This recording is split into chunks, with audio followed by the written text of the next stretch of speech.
নমস্কার বন্ধুরা, সুপ্রিয়া রান্নাঘরে আবার একটা নতুন পর্বে তোমাদের সকলকে স্বাগত। আজকে ফুলকপি আলু দিয়ে সম্পূর্ণ নিরামিষ দুর্দান্ত স্বাদের একটা রেসিপি আমি তোমাদের সাথে শেয়ার করব। রেসিপিটা যে কোনো নিরামিষ দিনে অথবা পুজোর ভোগের জন্য বাড়িতে বানিয়ে নিতে পারো। বানানোর পদ্ধতি খুব সহজ ও সাধারণ। তাহলে চলো বন্ধুরা, দেখে নেওয়া যাক আজকের এই ফুলকপি আলু রেসিপিটা কিভাবে বানানো হয়। রেসিপিটা বানানোর জন্য এখানে একটা মিডিয়াম সাইজের ফুলকপি নিয়েছি। এবার ফুলকপিটা কেটে নেব। এখানে আমি ফুলকপিটা ছুরির সাহায্যে কাটছি, তবে তোমরা চাইলে বটির সাহায্যেও কেটে নিতে পারো। ফুলকপিটা কেটে নেওয়া হয়ে গেছে। এবার এই ফুলকপির যে বড় ডাঁটগুলো আছে সেগুলো মাঝখান থেকে একটু চিড়ে নিচ্ছি। ফুলকপির ডাঁটগুলো যদি এইভাবে মাঝখান থেকে একটু করে চিড়ে নেওয়া হয় তাহলে ফুলকপিগুলো খুব ভালোভাবে সিদ্ধ হয়ে যায়। ফুলকপির ডাঁটগুলো মাঝখান থেকে চিড়ে নিয়ে ফুলকপিগুলো এখান থেকে তুলে নিলাম।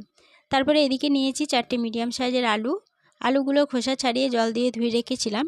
এবার আলুগুলোকে ছুরির সাহায্যে কেটে নিচ্ছি।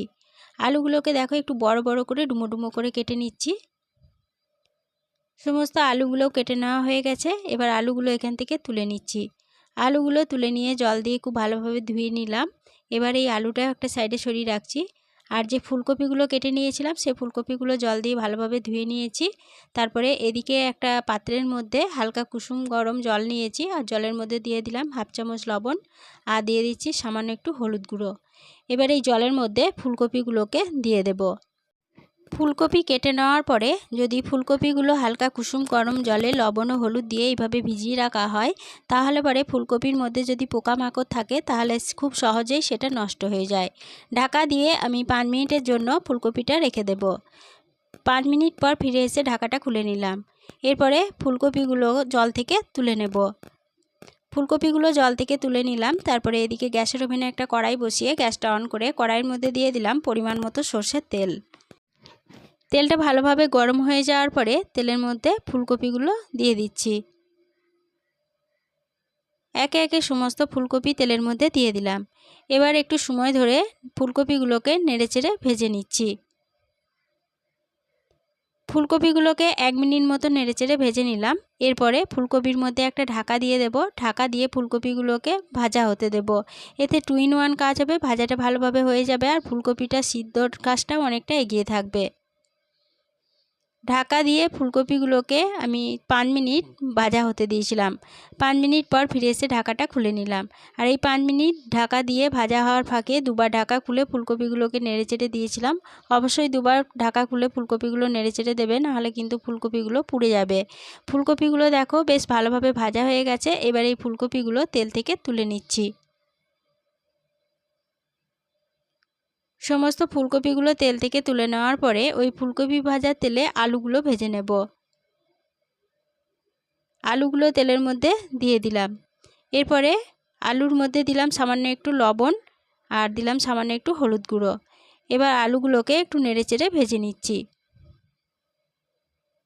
আলুগুলোকে 1 মিনিট মতো নেড়েচেড়ে ভেজে নেওয়ার পরে আলুর মধ্যে একটা ঢাকা দিয়ে দেব। ঢাকা দিয়ে আলুগুলোকে ভাজা হতে দেব। আলুগুলো ভাজা হতে থাক, সেই ফাঁকে একটা মশলা রেডি করে নেব। তার জন্য এখানে একটা মিক্সিং জার নিয়েছি। মিক্সিং জারের মধ্যে নিয়ে নিচ্ছি 1 চা চামচ গোটা মৌরি, দিয়ে দিচ্ছি 1 চা চামচ গোটা জিরে। এরপরে মিক্সিং জারের ঢাকনাটা বন্ধ করে প্রথমে শুকনো অবস্থায় এটা গুঁড়ো করে নেব। শুকনো অবস্থায় প্রথমে গুঁড়ো করে নিলাম। এরপরে এর মধ্যে দিয়ে দেব 4 টুকরো আদা আর দিয়ে দিচ্ছি 4টে কাঁচা লঙ্কা।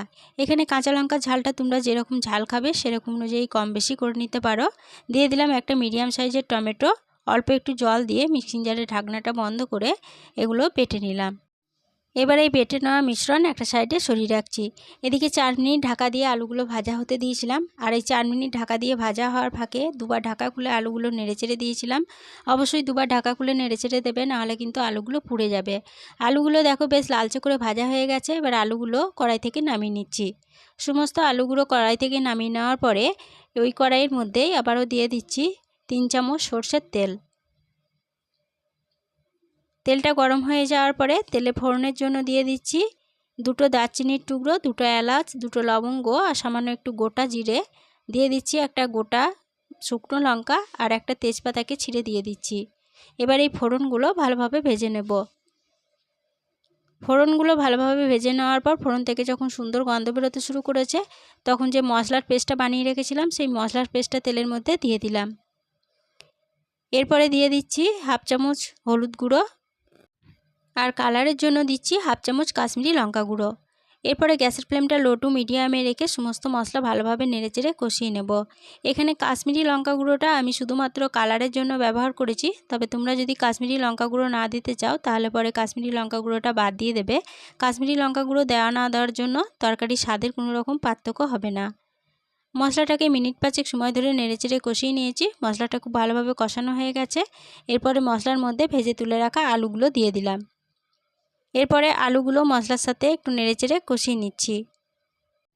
মশলার সাথে আলুগুলোকে একটু নেড়ে কষিয়ে নিলাম।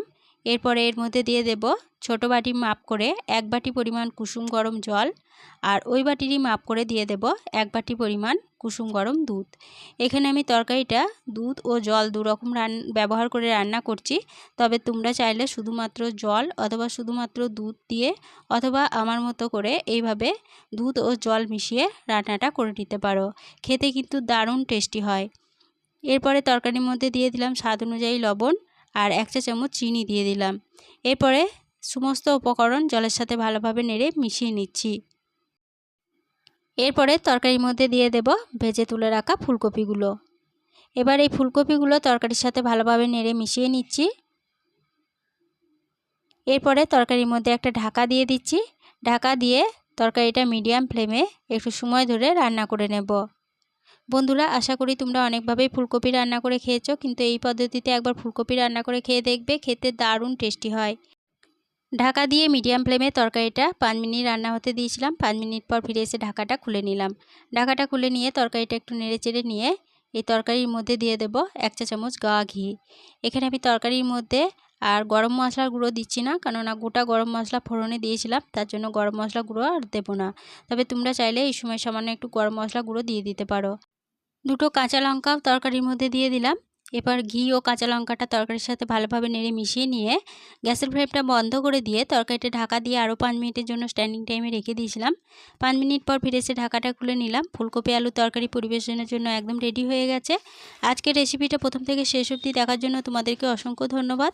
রেসিপিটা ভালো লেগে থাকলে প্লিজ লাইক, কমেন্ট ও সকলের সাথে শেয়ার করে দিতে ভুলো না। নতুন বন্ধু হয়ে থাকলে চ্যানেলটা সাবস্ক্রাইব করে পাশে থেকো। আজকের রেসিপিটা এই পর্যন্তই ছিল। ফিরে আসবো আবার নতুন কোনো রেসিপি নিয়ে।